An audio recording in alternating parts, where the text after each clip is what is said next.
Hello, welcome back. It's so good to see you. My name is Tina, and this is Chemosin ASMR. So, today we are going to be discussing a book that I just finished reading. I really like the cover of the book because it looks like a VHS tape. And this actually matters for the story. I just thought that it was interesting when I saw it at the store. So, the book we're going to be talking about today is Home is Where the Bodies Are. Home is Where the Bodies Are. And this is by, it's hard for me to pronounce names. Jeneva Rose. Is that how you pronounce it? There's a little description maybe, or review on the front cover. It says, an emotionally charged, twisty, and haunting thriller you won't soon forget. Yeah, I agree with that. It's not scary, not in any way like that, but it is kind of like a thriller. But there's also a sticker on the cover. I hate when they put stickers on books. I hate it. But this looks like it's a Barnes & Noble exclusive, and it includes special content. Maybe you can get this book at other stores, and it doesn't include the special content. And I think what it's talking about are pictures in the back of the book, maybe. I don't know, but I like this cover because it's textured. You know, I love when books have a good feel. So let's flip this over and see what this book is about. It also has a sticker on the back with a big T. It says rated T for thrilling. When I saw this in the bookstore, I thought it was going to be like a thriller, like scary. There is a few parts that are like, oh my gosh, but it wasn't scary, you know? I guess, I don't know, I wouldn't consider this like a thriller at all. It says thrilling. There's a difference between thrilling and thriller, you know? I don't know. But let's go ahead and read the back, and then we will discuss. So it says, nothing brings people together better than death. After their mother passes, 3 estranged siblings reunite to sort out her estate. Can you imagine having an estate? It really wasn't like that. That's just the best way to describe it. While going through their parents' belongings, they stumble upon a collection of home videos and decide to revisit those happier memories. But the nostalgia is cut short when one of the VHS tapes reveals a night that none of them have any recollection of. On screen, their father appears covered in blood. What happens, or what follows, is a dead body and a pact between their parents to get rid of it. Before the video abruptly ends, Beth, Nicole, and Michael must now decide whether to leave the past in the past or uncover the dark secret their mother took to her grave. Let's read these little reviews. It says fast-paced and propulsive. You'll immediately recommend this book to all of your friends. Let's see, surprises you at the turn of every page. Okay, so let's talk about the book itself before we talk about the story. So what I liked about it is it does that thing. Chapters are super short, which I absolutely love. But each chapter is different. Like that chapter was Beth. This chapter, Nicole. Beth, Nicole. And then it like switches to Michael, and then it actually switches to the mother, Laura. And there are some chapters where it goes back in the past. Typically when we are in the mother, the Laura chapters. So, you know, I absolutely love that. But let me tell you how many pages the story actually is. I don't talk about the acknowledgments or anything like that, because to me that's not really part of the book.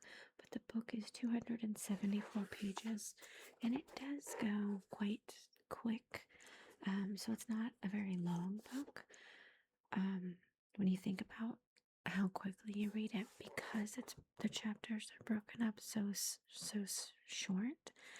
And if you want to get back to Beth's part of the story, you have to go, you know, past the next chapter, and then if you want to get back to Nicole's chapter, like, you know what I mean? It's one of those page turners, but it's set up that way, and those are my favorite kinds of books. I absolutely love that. Now, the story is completely insane. So, like it said, their mother had passed away, and these children who are estranged, they have to come together to sort out their mother's estate. Basically, you know, clean the house out, pack things up, donate things, figure out if they're going to sell the house, what they're going to do. One sister was with her when she died, and I don't remember how she died. It doesn't matter.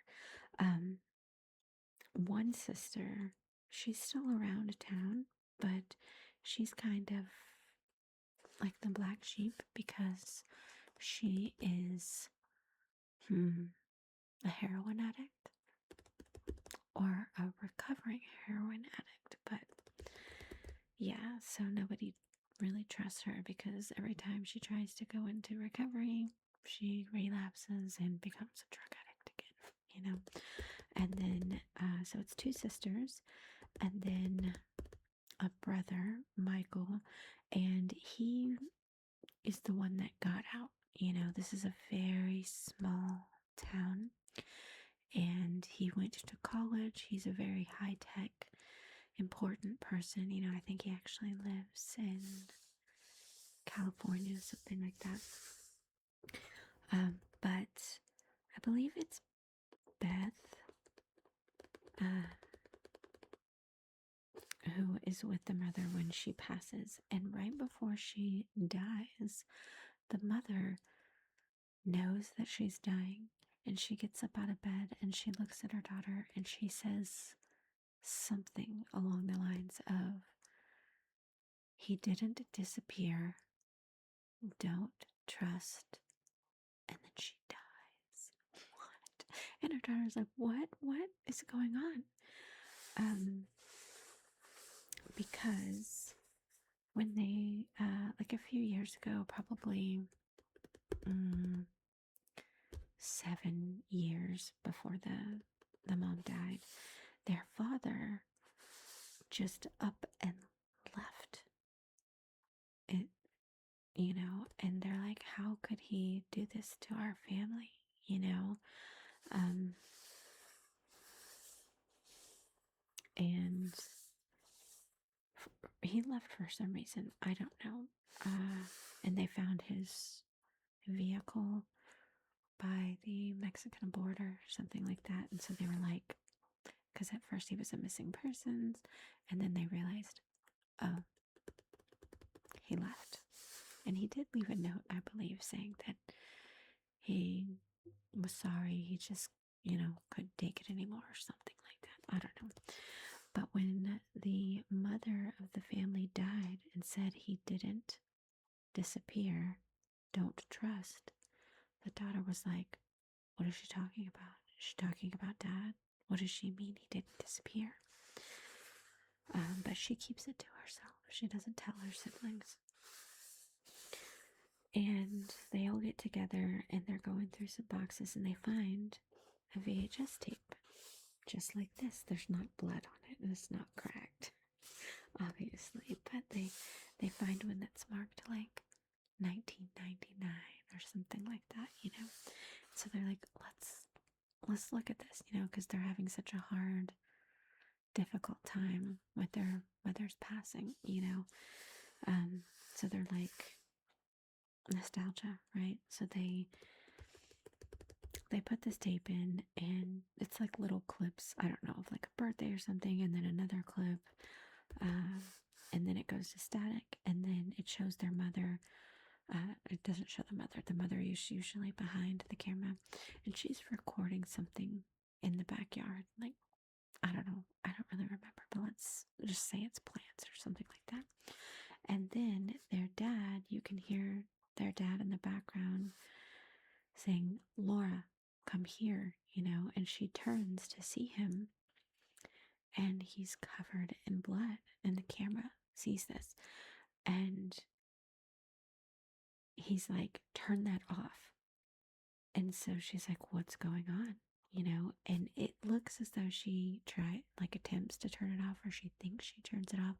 And then the camera goes to her side, so you can only see like their feet or something. But you can hear their conversation. And he's like, come here. We need to take care of something. And she's like, what is going on? And he's like, just come here. I'll explain later. And so she follows him.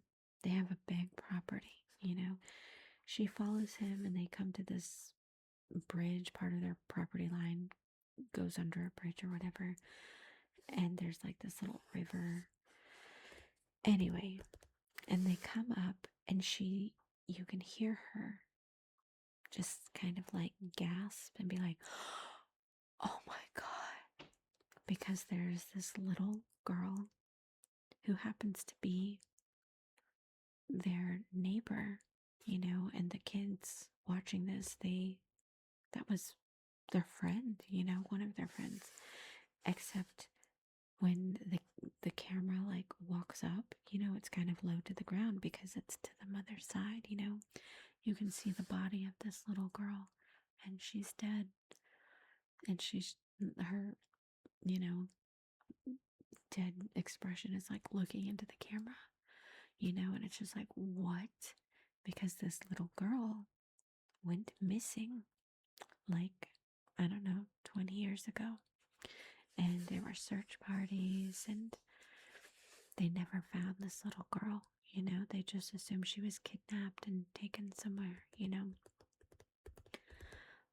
But they can see on the tape that she was not kidnapped.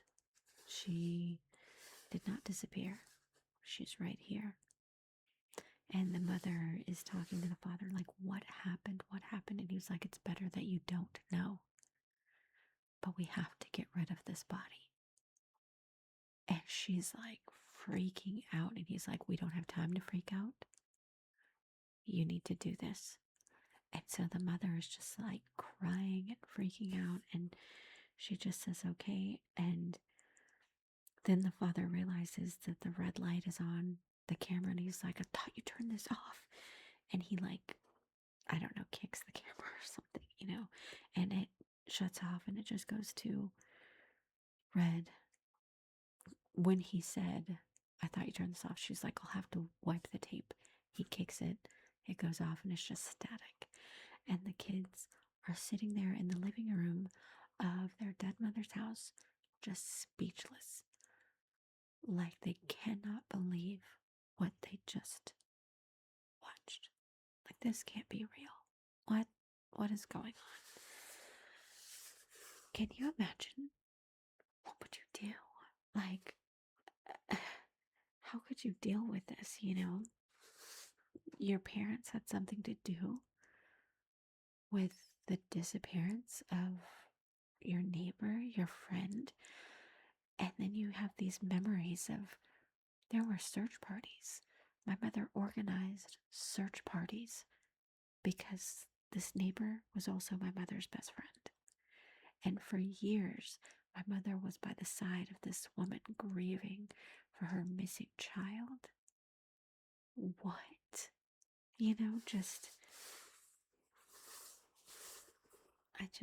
I can't imagine. I can't imagine, what do you do in that situation, And it gets complicated because one of the girls, the one who was with the mother when she died, she was actually dating the neighbor's brother, So it was like they were friends with the murdered girl. She was dating her brother. Her parents were best friends with their parents. And a few minutes later, guess who comes knocking at the door? The brother. And they all are panicking because they have this information. So immediately they just become paranoid. Everyone knows. No one knows, But guess who it is? It's the brother of the murdered girl. He came back into town. They broke up, years ago. He came back into town to visit his mom because his mom is, really sick and she's got dementia and stuff.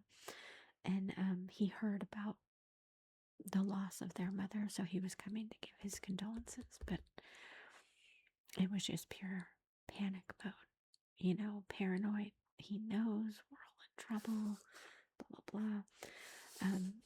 But they're all like, there's no way that our dad killed this little girl. He was like dad of the year, every year. He was amazing. He was a great grandfather, great husband, but he did disappear. And then they start thinking back and they're like, there was another missing girl.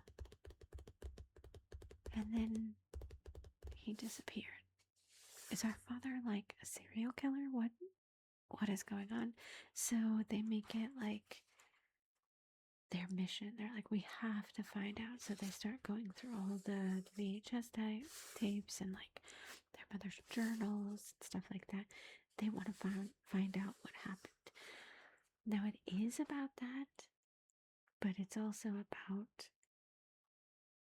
the children's lives. They are now full grown adults, and it's just about their lives and what happened to them, because when they were children they were all so close.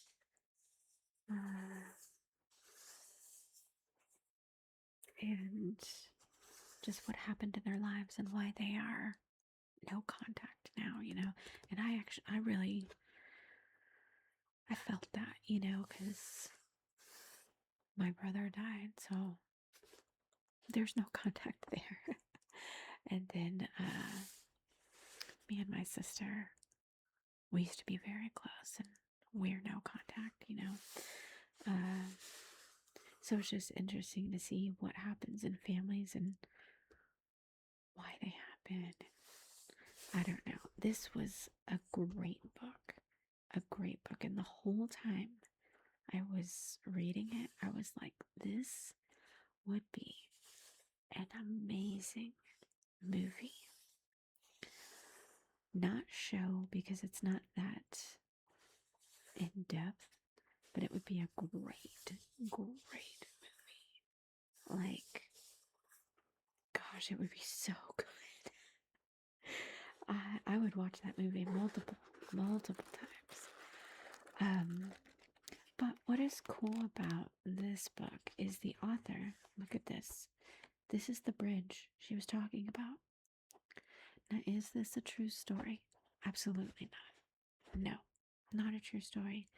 But there are true aspects to it. She puts parts of her life in here. And this is her real town. She based it off of where she grew up, in this small little town. This is the bridge that she was talking about, where the body was, and oh man. So like, yeah, this is the author, and the town is so small that they don't even have a population count. That's how small it is. They were doing construction or something. She went and visited her town, I guess as inspiration, and they were redoing a park or something, and so I guess it was like construction or something, so they put caution tape around. But she was like, "Isn't this fitting?" So yeah, she just took pictures of around her town. There's only one main road in this whole town, and she was just showing, and it's interesting because she described it so well. I saw this exact bridge as I was reading it, and then to get to the end and see, wow, man, she described that perfectly. It's just really cool. I don't know. Look at this. She was like, get you on the flippity flip. So she's showing her little goofy side. I don't know. I like it. Isn't she pretty? Anyway, so do I recommend the book? Yes. Yes, I do. Yes, I do. It is so good. And as soon as I'm done recording, I'm going to give this book to my mom because she's got to read it. It's crazy. It's crazy. And it's like, it kind of reminds me of a Frida McFadden book because you think the story's going in one direction and then bam, you're wrong. And your jaw drop like, what? Because it's so unexpected.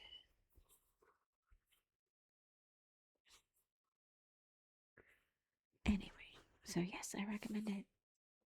Go buy it, get it from the library, whatever. You gotta read it. You gotta read it. Anyway, I really hope that you enjoyed that. Thank you so much for watching, and I'll see you soon.